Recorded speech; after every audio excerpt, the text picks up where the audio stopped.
இன்றைக்கி பார்த்திங்கன்னா ஃபங்க்ஷனுக்கு ஊருக்கு போயிருந்தோம். அப்போ வந்து கிராமத்து ஸ்டைலில் விறகடுப்பில் வந்து சிக்கன் கிரேவி செஞ்சுருந்தாங்க.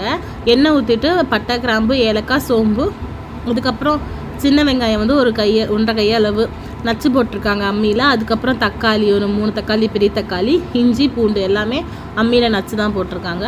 அப்புறம் 2 கிலோ சிக்கனையும் அதில் போட்டிருக்காங்க. கோழி கால் எல்லாமே அதில் சேர்த்துருக்காங்க.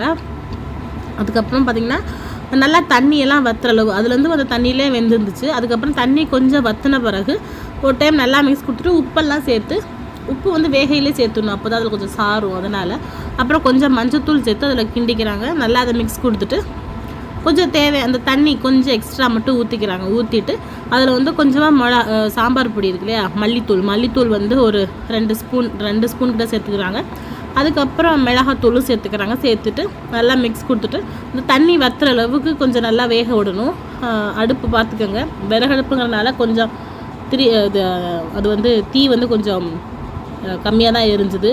அதுக்கப்புறம் நல்லா வெந்ததுக்கப்புறம் கடைசியாக மிளகாத்தூள் காரத்துக்கு தப்பில் போட்டுட்டு மல்லி போட்டுட்டு மல்லியில் தூவி இறக்கிற வேண்டியதான். பிடிச்சிருந்தா லைக் பண்ணுங்கள், சப்ஸ்கிரைப் பண்ணுங்கள்.